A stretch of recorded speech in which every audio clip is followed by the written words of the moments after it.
새벽 예배에 오신 여러분, 주님의 이름으로 환영하고 또 축복합니다. 우리 다 함께 주기도문으로 새벽 예배를 시작하도록 하겠습니다. 하늘에 계신 우리 아버지, 아버지의 이름을 거룩하게 하시며 아버지의 나라가 오게 하시며 아버지의 뜻이 하늘에서와 같이 땅에서도 이루어지게 하소서. 오늘 우리에게 일용할 양식을 주시고 우리가 우리에게 잘못한 사람을 용서하여 준 것 같이 우리 죄를 용서하여 주시고 우리를 시험에 빠지지 않게 하시고 악에서 구하소서. 나라와 권능과 영광이 영원히 아버지의 것입니다. 아멘. 찬송가 430장 함께 찬양하겠습니다. 찬송가 430장 주와 같이 길 가는 것 함께 찬양하겠습니다. 주와 같이 길 가는 것 즐거운 일 아닌가. 우리 주님 걸어가신 발자취를 밟겠네.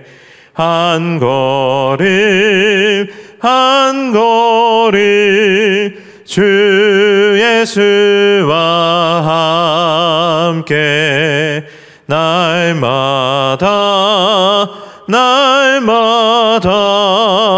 우리 걸어가리.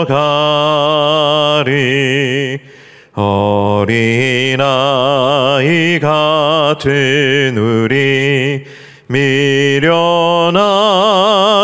약하나 주의 손에 이끌리어 생명길로 가겠네. 한 걸음 한 걸음 주 예수와 함께 날마다 우리 걸어가리. 꽃이 피는 들판이나 험한 골짜기라도 주가 인도하는 대로 주와 같이 가겠네. 한 걸음 한 걸음 주 예수와 함께 날마다 우리 걸어가리.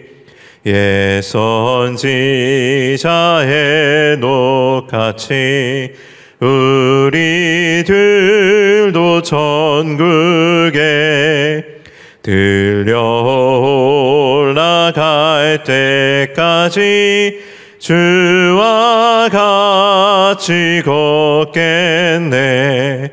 한 걸음 한 걸음 주 예수와 함께 날마다 우리 걸어가리. 아멘. 오늘 우리에게 주신 하나님의 말씀은 요한계시록 16장 17절부터 21절까지의 말씀입니다. 요한계시록 16장 17절부터 21절까지의 말씀 제가 봉독하여 읽도록 하겠습니다. 일곱째 천사가 그 대접을 공중에 쏟음에 큰 음성이 성전에서 보좌로부터 나서 이르되 되었다 하시니 번개와 음성들과 우레소리가 있고 또 큰 지진이 있어 얼마나 큰지 사람이 땅에 있어 온 이래로 이같이 큰 지진이 없었더라. 큰 성이 세 갈래로 갈라지고 만국의 성들도 무너지니 큰 성 바벨론이 하나님 앞에 기억하신 바 되어 그의 맹렬한 진노의 포도주 잔을 받음에 각 섬도 없어지고 산악도 간데 없더라. 또 무게가 1달란트나 되는 큰 우박이 하늘로부터 사람들에게 내리매 사람들이 그 우박의 재앙 때문에 하나님을 비방하니 그 재앙이 심히 크미러라. 아멘. 함께 기도하겠습니다. 참 선하시고 인자하신 하나님 아버지, 오늘도 우리는 하나님의 그 긍휼하신 사랑의 그늘 아래서 이 하루를 살아갑니다. 하나님, 이 새벽 하나님 앞에 나와 찬양하고 또 그 말씀을 듣고 또 기도할 때에 하나님의 한없이 크신 사랑과 은혜와 긍휼을 하나님 우리가 다시 기억할 수 있는 이 시간이 되게 하시고 그 은혜를 헛되이 받지 않고 오늘 이 하루 살아갈 때에 말씀에 의지하여 복음으로 살아가기를 다시금 소원하고 다짐하는 이 시간이 될 수 있도록 주님 역사하여 주시옵소서. 오늘 이 가운데 함께 하실 주님을 기대하고 소망하며 예수님의 이름으로 기도하옵나이다. 아멘. 네, 최근에 저희 집에 도둑이 들었습니다. 여러분 아마 이렇게 얘기하면 정말 큰일이 났나 보다 하실 수도 있겠지만 사실은 꽤 오래전부터 저희 집 앞에 택배가 배달이 오면 물건이 조금씩 없어지는 일들이 있었습니다. 택배 아저씨가 집 앞에 택배를 놓고 가면 그 택배를 훔쳐가는데 처음에는 휴지 한 묶음을 사면은 비닐을 뜯고 마치 쥐가 파먹은 것처럼 비닐을 이렇게 뜯어가지고 휴지 한 롤을 빼가는 거였어요. 그리고 또 얼마 시간이 지나지 않아서 과자 한 상자가 오면 박스 귀퉁이를 또 뜯어가지고 한 봉지만 꺼내가는. 다시 기억해보니까 그때 과자는 박스만 뜯고 과자는 안 가져갔더라고요. 분명히 뭔가 좀도둑이 있는데 이걸 뭘 신고를 하기도 그렇고 이걸 어떻게 할까 고민하다가 시간을 보내던 차에 지난주에 한 번은 또 이 택배 도둑이 와서 물건을 훔쳐갔는데 이번에는 진짜 안 되겠다 싶은 마음이 들더라고요. 그러니까 하나를 살짝 이렇게 빼간 게 아니라 이번에는 우유를 한 상자를 주문했는데 애기들 먹을 우유를 주문을 했는데 그 우유 한 상자가 통째로 없어진 거예요. 속으로 좀 화가 나더라고요. 이걸 지금 내가 그냥 이대로 두면 안 되겠다. 여러분이라면 어떻게 하시겠어요? 여러분의 집 앞에 있는 택배를 이렇게 조금씩 훔쳐가는 좀도둑이 있다. 여러분이라면 어떻게 하시겠습니까? 이렇게 막 눈에 불을 켜고 이렇게 돌아가면서 식구들이 지키시겠어요? 그게 좀 어려운 일이죠. 그래서 저는 인터넷에서 CCTV를 주문을 했어요. 그리고 출입구에다가 이렇게 CCTV를 장착을 하고 스티커를 벽에다가 이렇게 붙였습니다. CCTV 감시 중 이렇게. 그랬더니 오늘 아침에 놀라운 일이 일어났어요. 며칠 전에 우유 한 박스를 잃어버렸잖아요. 근데 오늘 아침에 그 우유 한 상자가 돌아온 거예요. CCTV를 설치해 놓고 그리고 스티커를 붙여 놓으니까 이 근처에 사시는 분인가 봐요. 다니시다 그걸 봤는지 두려운 마음이 들었는지 어쩐지 모르겠지만 그 우유 한 상자를 다시 가져다 놓으셨더라고요. 오늘 우리가 함께 나눌 요한계시록 16장의 말씀은요, 말세에 무서운 재앙이 쏟아지는 장면을 묘사하고 있습니다. 하늘로부터 7 천사가 재앙을 담은 7 대적을 땅에 쏟아붓는데 부을 때마다 돌이킬 수 없는 끔찍한 재앙들이 땅에 일어납니다. 이 맹렬한 재앙을 통해서 하나님이 우리에게 보여주시는 것은 뭘까요? 우리가 이 재앙을 통해서 하나님이 오늘 우리에게 주시는 메시지는 하나님이 얼마나 잔인하고 폭군적이신가 이런 걸 보여주는 거는 분명히 아닐 겁니다. 그리고 하나님의 사랑이 얼마나 무한하고 큰가, 하나님 얼마나 은혜롭고 자비로우신 분이신가, 이걸 보여주는 것도 분명 아닐 겁니다. 요한복음 16장의 숨은 메시지는, 요한계시록 16장의 숨은 메시지는 하나님은 마지막 날까지도 한순간도 빠짐없이 다 보고 계셨다는 것, 이것을 우리에게 일깨워주고 있습니다. 그래서 언젠가 반드시 더 이상은 돌이킬 수 없는 마지막 때가 온다는 것을 또한 보여주고 있습니다.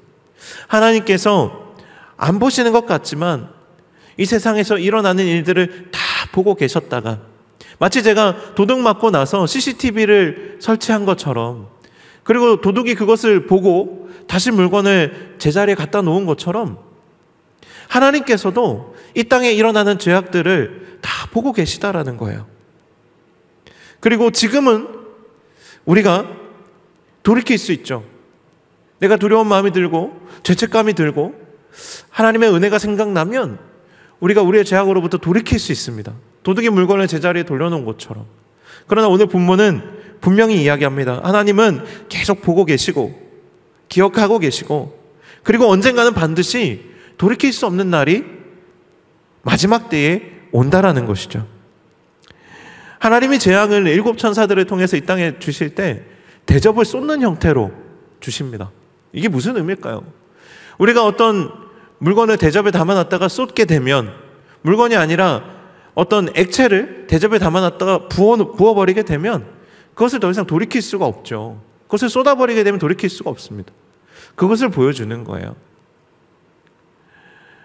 하나님은 마지막 때까지 우리를 지켜보시고 기회를 주시고 은혜를 주시지만 정말 마지막 때가 되면 이 대접을 쏟아버리면 돌이킬 수 없듯이 돌이킬 수 없는 때가 반드시 온다라는 것입니다. 그런데 정말 놀라운 것은 말세의 사람들은 이런 끔찍한 심판을 받으면서도 오히려 자신의 죄를 돌이켜보고 회개하기보다는 이런 재앙을 주시는 하나님을 탓하고 원망했다라는 거예요. 우리가 하나님께서 다 지켜보시는 줄 알면서도 죄를 짓는 것은 사실 저희 집 택배를 훔쳐간 좀도둑보다 사실은 훨씬 더 어리석은 일입니다. 그렇지 않습니까? CCTV가 설치된 것을 보고 훔쳐간 물건을 다시 제자리에 돌려놨어요. 이것이 어떻게 보면 너무 우스운 일이지만 우리의 영적인 문제를 생각하면 여러분 이것이 사실은 지혜로운 행동인 거예요. 우리가 하나님 앞에 죄를 범하고 하나님 모르시겠지, 하나님 용서해 주시겠지, 그냥 우리가 이렇게 생각할 것이 아니라 하나님께서는 지켜보고 계시지, 하나님께서는 다 알고 계시지 하는 마음으로 우리가 다시 회개하고 하나님 앞으로 돌아오는 것, 이것이 사실은 정말 지혜로운 것이라는 거예요. 지은 죄가 있다면 돌이키고 다시 죄를 짓지 않으려고 노력하는 것이, 할 수만 있다면 정직하게 살아가려고 노력하는 삶이 사실은 신앙생활의 아주 기본 되는 것입니다. 여러분, 신앙생활이 어렵다 하지만, 우리가 믿는 것이 어렵다 하지만 사실은 아주 쉽고 단순한 것이지 않습니까? 사실은 정직하고 진실되게 하나님의 말씀에 순종하면서 살아가면 되는 것이 사실은 신앙생활입니다. 하나님께서 늘 지켜보고 계시는 것을 기억하고 그분과 동행하면 되는 것이 사실은 신앙생활이라는 거예요. 우리가 살아가는 지금 이 때는 하나님께서 아직도 긍휼을 베푸시는 때입니다. 하지만 분명한 것은 지금도 사람들의 마음은 갈수록 오늘 본문에서 우리가 읽은 것처럼 말세의 사람들과 점점 더 닮아가고 있습니다. 점점 더 완악해져 가고 있는 것이 분명합니다. 그럴수록 우리는 기억해야 하는 것이죠. 더 이상 돌이킬 수 없는 마지막 때가 곧 오겠구나. 돌이킬 수 있는 기회가 와도 돌이키지 않고 오히려 핑계대면서 원망하는 사람들이 우리 주변에 점점 더 많아지고 있습니다. 성경은 분명히 경고합니다. 앞으로 더 그렇게 될 거라고.